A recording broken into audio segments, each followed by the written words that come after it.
आखिर कैसे एक मरी लड़की जिंदा हो गई, भक्त भी हैरान। दोस्तों, आप लोगों ने YouTube पर बागेश्वर बाबा की बहुत सारी वीडियोस देखी होंगी, जिन्हें देखकर आपके दिमाग में ये सवाल आया होगा कि आखिर बागेश्वर धाम की सच्चाई क्या है। क्या वाकई में सुंदर चेहरे और माथे पर टीका लगाए ये शख्स जिन्हें लोग बागेश्वर बाबा कहते हैं वो एक सच्चे बाबा हैं, या फिर ये भी बाकियों की तरह ढोंगी है। दोस्तों, आज की इस वीडियो में मैं आपको बागेश्वर धाम और बागेश्वर बाबा की पूरी सच्चाई बताने वाली हूँ, और साथ ही जानेंगे कि आखिर कैसे एक मरी लड़की बागेश्वर धाम में जिंदा हो गई, जिसे देखने के बाद आपके भी होश उड़ जाएंगे। क्या सच में इनके पास कोई शक्तियां हैं, या ये लोगों को बस यूं ही पागल बनाते हैं? बस मेरे साथ वीडियो के बिल्कुल अंत तक आप बने रहिए। लेकिन हाँ, वीडियो शुरू करने से पहले छोटी सी रिक्वेस्ट है, चैनल को सब्सक्राइब जरूर कर लें और साइड में बेल आइकन भी दिख रहा होगा, उस पर भी क्लिक कर लें ताकि आपको वीडियोस मिले सबसे पहले।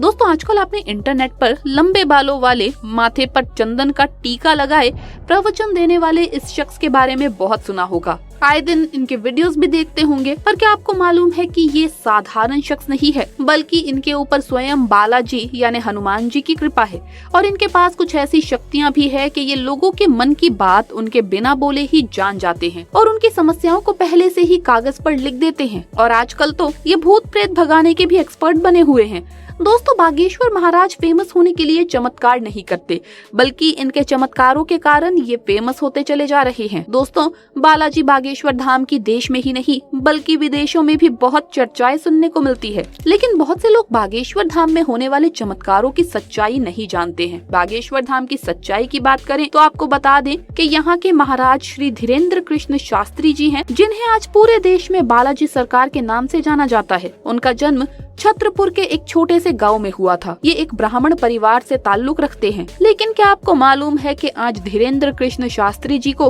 पूरे देश में एक महान विद्वान और गुरु के रूप में जाना जाता है। असल में दोस्तों, धीरेन्द्र कृष्ण शास्त्री भगवान शिव के अवतार हनुमान जी के परम भक्त हैं, और उन्होंने 12 साल की छोटी सी उम्र में ही बालाजी की सेवा शुरू कर दी थी।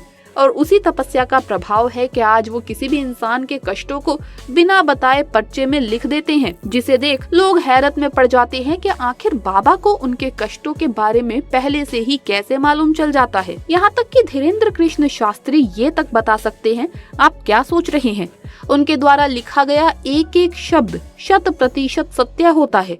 आज तक कोई भी उन्हें झूठा साबित नहीं कर पाया। जब ये बात लोगों के बीच प्रचलित हुई तो बड़े बड़े न्यूज चैनल वाले बागेश्वर महाराज की और उनके दिव्य दरबार की शक्तियों के बारे में जानने के लिए उनके धाम पहुंच गए। लेकिन मीडिया वालों की बोलती तो तब बंद हो गई जब खुद बागेश्वर बाबा ने उनकी पोल खोल दी, जिसके बाद मीडिया वालों को बागेश्वर धाम से नतमस्तक होकर उल्टे पांव वापस लौटना पड़ा। हालांकि वो साथ में बागेश्वर बालाजी महाराज से आशीर्वाद लेकर भी आए। बागेश्वर महाराज, जिन्होंने बालाजी की कृपा से हजारों भक्त का भला किया है और वर्तमान में विदेशों की यात्रा भी कर रहे हैं, ताकि विदेशों में भी रहने वाले लोगों की सहायता कर सके। आपको बता दें कि बागेश्वर धाम भारत का एक प्रसिद्ध तीर्थ स्थल है और यहाँ पर बालाजी सरकार की कृपा है। बागेश्वर धाम के पुजारी पंडित धीरेन्द्र कृष्ण शास्त्री गर्ग जी हैं। ये भारत का एकमात्र ऐसा चमत्कारी धाम है जिसने साइंस और टेक्नोलॉजी को पूरी तरह से हिलाकर रख दिया है।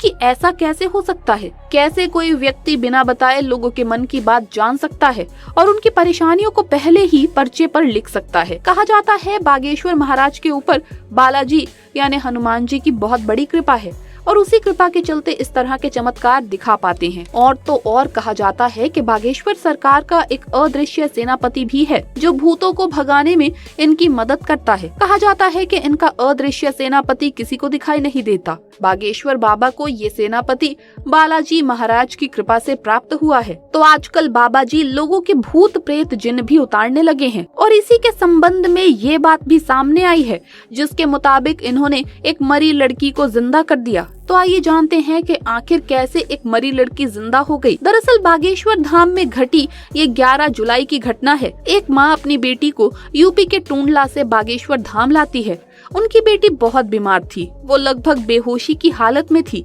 उनकी बेटी के इलाज के लिए सभी डॉक्टर्स ने हाथ खड़े कर दिए थे कि ये अब नहीं बच पाएगी। लड़की पर भूत बाधा थी। माँ अपनी बेटी को जैसे तैसे ही बागेश्वर धाम लाती है। भूत बाधा काफी परेशान करने लगती है। वो लोग जैसे तैसे मंदिर की परिक्रमा पूरी कर लेते हैं। फिर दोनों अन्नपूर्णा के भंडारे के पास पहुंच जाती है और उस दिन भीड़ बहुत ज्यादा होती है, जिस कारण माँ बेटी का साथ छूट जाता है और भीड़ में बेटी के ऊपर से 3-4 हजार लोग गुजर जाते हैं, जिससे माँ चिल्लाते हुए इधर उधर भागने लगती है। फिर 1-2 घंटे बाद उसे उसकी बेटी मिल जाती है, लेकिन तब तक बेटी की मौत हो चुकी थी। बेटी को मरा हुआ देखकर माँ जोर जोर से चिल्लाने लगती है और वहाँ पर भीड़ इकट्ठा हो जाती है। लोग उस बच्ची को देखने लगते हैं।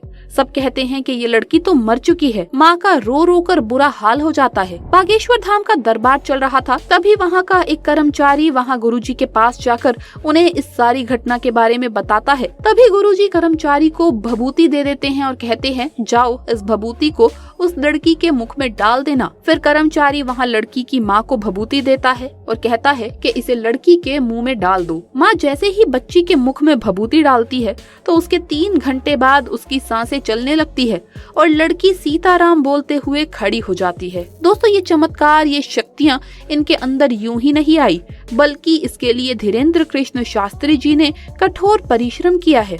तब जाकर वो बागेश्वर महाराज के तौर पर पूरी दुनिया में प्रसिद्ध हैं। दोस्तों, बागेश्वर धाम का इतिहास बहुत पुराना है। बागेश्वर धाम की सच्चाई के बारे में बताते हुए लोग कहते हैं कि बागेश्वर धाम मंदिर चंदेल कालीन है और सन 1986 में गांव वासियों द्वारा इस मंदिर का निर्माण करवाया गया था और उसके उपरांत गांव गड़ा के बाबा सेतुलाल गर्ग चित्रकूट से दीक्षा लेकर अपने गांव गड़ा में प्राचीन कालीन मंदिर पहुँचे। उसके बाद वो राम कथा के साथ साथ झाड़ फूक का काम करने लगे और इसी तरह बागेश्वर धाम चर्चित होने लगा और कई बार विशाल भंडारे के आयोजन किए गए, जिसमें बागेश्वर धाम की लोकप्रियता बढ़ती चली गई। आज बागेश्वर धाम को संभालने वाले श्री धीरेन्द्र कृष्ण शास्त्री का जन्म 4 जुलाई 1996 को छत्रपुर मध्य प्रदेश में हुआ था। जब वो छोटे थे तो उनका बचपन भी साधारण बच्चों की तरह ही बीता। घर वाले आर्थिक रूप से मजबूत नहीं थे, जिसके कारण इन्होंने बचपन में कई सारी परेशानियों का सामना किया, लेकिन हनुमान जी के प्रति इनका प्यार इतना ज्यादा था कि ये हनुमान जी की भक्ति में लीन हो गए, जिसके बाद इन्हें और कुछ भी दिखाई सुनाई नहीं देता था। सालों तक इन्होंने हनुमान जी की भक्ति की और आज हम सभी उस भक्ति का परिणाम देख सकते हैं, जहाँ बागेश्वर महाराज अपने भक्तों को अपनी शक्ति से एक नया जीवन देते हैं, उनके दुख तकलीफ दूर करते हैं, उनके जीवन से जुड़ी सच्चाई उनके सामने रखते हैं ताकि ज्यादा से ज्यादा लोग चिंता मुक्त और बेहतर जीवन जी सके। यही बागेश्वर महाराज की एकमात्र इच्छा है कि वो जितने लोगों का हो सके उतने लोगों का उद्धार करें और लोगों को जीवन की सही राह पर लाकर खड़ा कर दें। तभी तो ये बिना थके बिना रुके अपना दरबार लगाते हैं और लोगों की मदद करते हैं। जहाँ ये बचपन से ही रामायण महाभारत जैसे काव्यों का अध्ययन करते आ रहे हैं और उनकी आंखों का तेज, बात करने का तरीका और चेहरे की चमक ये साफ जाहिर करती है कि ये बहुत ज्ञानी है। हालांकि जो लोग इनके धाम नहीं गए, जो इनके चमत्कारों से वंचित है, वो अभी भी उन्हें ढोंगी कहते हैं। बाकी आपका बागेश्वर महाराज पर क्या कहना है कमेंट्स में जरूर बताना और इसी तरह की वीडियोस को देखते रहने के लिए हमारे चैनल को सब्सक्राइब करना ना भूले। हम फिर मिलेंगे नई वीडियो में, तब तक के लिए जय हिंद, जय भारत।